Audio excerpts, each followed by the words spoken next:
शनिवार व्रत कथा। एक समय स्वर्गलोक में सबसे बड़ा कौन के प्रश्न पर 9 ग्रहों में विवाद छिड़ गया। विवाद इतना बढ़ा कि भयंकर युद्ध की स्थिति बन गई। निर्णय के लिए सभी देवता देवराज इंद्र के पास पहुंचे और बोले कि हे देवराज, आपको निर्णय करना होगा कि हम में से सबसे बड़ा कौन है। देवताओं का प्रश्न सुनकर इंद्र उलझन में पड़ गए। इंद्र बोले, मैं इस प्रश्न का उत्तर देने में असमर्थ हूँ। हम सभी पृथ्वी लोक में उज्जैनी नगरी में राजा विक्रमादित्य के पास चलते हैं।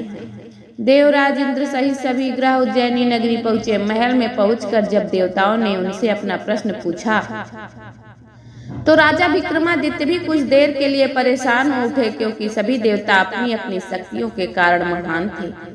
किसी को भी छोटा या बड़ा कह देने से उनके क्रोध के प्रकोप से भयंकर हानि पहुंच सकती थी। अचानक राजा विक्रमादित्य को एक उपाय सूझा और उन्होंने विभिन्न धातुओं स्वर्ण, रजत, कांसा, तांबा, सीसा, रांगा, जस्ता, भ्रकवा, लोहे के 9 आसन बनवाए। धातुओं के गुणों के अनुसार सभी आसनों को एक दूसरे के पीछे रखवाकर उन्होंने देवताओं को अपने अपने सिंहासन पर बैठने को कहा। देवताओं के बैठने के बाद राजा विक्रमादित्य ने कहा, आपका निर्णय तो स्वयं हो गया। जो सबसे पहले सिंहासन पर विराजमान है वही सबसे बड़ा है। राजा विक्रमादित्य के निर्णय को सुनकर शनि देवता ने सबसे पीछे आसन पर बैठने के कारण अपने को छोटा जानकर क्रोधित होकर कहा, राजा विक्रमादित्य, तुमने मुझे सबसे पीछे बैठाकर मेरा अपमान किया है। तुम मेरी शक्तियों से परिचित नहीं हो। मैं तुम्हारा सर्वनाश कर दूंगा। शनि ने कहा, सूर्य एक राशि पर 1 महीने, चंद्रमा 2.25 महीने, मंगल 1.5 महीने, बुध और शुक्र 1 महीने, बृहस्पति 13 महीने रहते हैं, लेकिन मैं किसी राशि पर 7.5 वर्ष तक रहता हूँ। बड़े बड़े देवताओं को मैंने अपने प्रकोप से पीड़ित किया है। राम को 7.5 के कारण ही वन में जाकर रहना पड़ा और रावण को 7.5 के कारण ही युद्ध में मृत्यु का शिकार होना पड़ा। राजा, अब तू भी मेरे प्रकोप से नहीं बच पाएगा। इसके बाद अन्य ग्रहों के देवता तो प्रसन्नता के साथ चले गए, परंतु शनिदेव बड़े क्रोध के साथ वहां से विदा हुए। राजा विक्रमादित्य पहले की तरह ही न्याय करते रहे। उनके राज्य में सभी स्त्री पुरुष बहुत आनंद से जीवन यापन कर रहे थे। कुछ दिन ऐसे ही बीत गए। उधर शनि देवता अपने अपमान को भूले नहीं थे। विक्रमादित्य से बदला लेने के लिए एक दिन शनिदेव ने घोड़े के व्यापारी का रूप धारण किया और बहुत से घोड़ों के साथ उज्जैनी नगरी पहुंचे। राजा विक्रमादित्य ने राज्य में किसी घोड़े के व्यापारी के आने का समाचार सुना तो अपने अश्वपाल को कुछ घोड़े खरीदने के लिए भेजा। घोड़े बहुत कीमती थे। अश्वपाल ने जब वापस लौटकर इस संबंध में बताया तो राजा विक्रमादित्य ने स्वयं आकर एक सुंदर व शक्तिशाली घोड़े को पसंद किया। घोड़े की चाल देखने के लिए राजा उस घोड़े पर सवार हुए तो वह घोड़ा बिजली की गति से दौड़ पड़ा। तेजी से दौड़ता घोड़ा राजा को दूर एक जंगल में ले गया और फिर राजा को वहां गिराकर जंगल में कहीं गायब हो गया।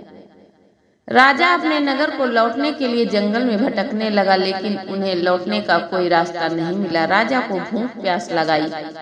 बहुत घूमने पर उसे एक चरवाहा मिला। राजा ने उससे पानी मांगा। पानी पीकर राजा ने उस चरवाहे को अपनी अंगूठी दे दी। फिर उससे रास्ता पूछकर वह जंगल से निकलकर पास के नगर में पहुंचा। राजा ने एक सेठ की दुकान पर बैठकर कुछ देर आराम किया। उस सेठ ने राजा से बातचीत की तो राजा ने उसे बताया कि मैं उज्जैनी नगरी से आया हूँ। राजा के कुछ देर दुकान पर बैठने से सेठ जी की बहुत बिक्री हुई। सेठ ने राजा को बहुत भाग्यवान समझा और खुश होकर उसे अपने घर भोजन के लिए ले गया। सेठ के घर में सोने का एक हार खूंटी पर टंगा हुआ था। राजा को उस कमरे में छोड़कर सेठ कुछ देर के लिए बाहर गया।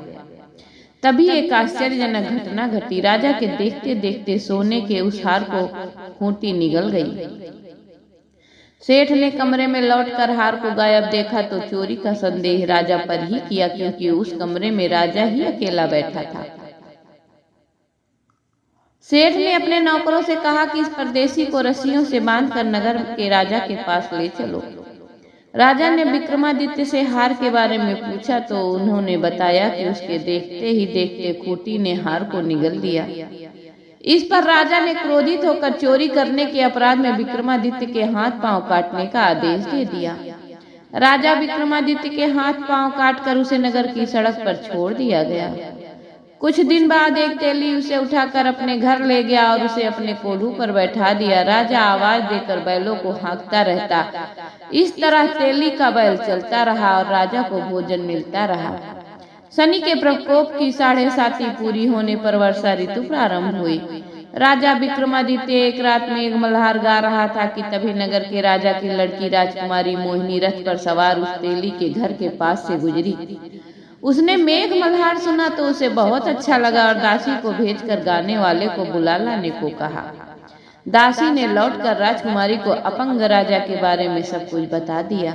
राजकुमारी उसके मेघ मल्हार से बहुत मोहित थी, अतः उसने सब कुछ जानकर भी अपंग राजा से विवाह करने का निश्चय कर लिया। राजकुमारी ने अपने माता पिता से जब ये बात कही तो वे हैरान रह गए। रानी ने मोहिनी को समझाया, बेटी तेरे भाग्य में तो किसी राजा की रानी होना लिखा है, फिर तू उस अपंग से विवाह करके अपने पांव पर कुल्हाड़ी क्यों मार रही है। राजकुमारी ने अपनी जिद नहीं छोड़ी। अपनी जिद पूरी कराने के लिए उसने भोजन करना छोड़ दिया और प्राण त्यागने का निश्चय कर लिया। आखिर राजा रानी को विवश होकर अपंग विक्रमादित्य से राजकुमारी का विवाह करना पड़ा।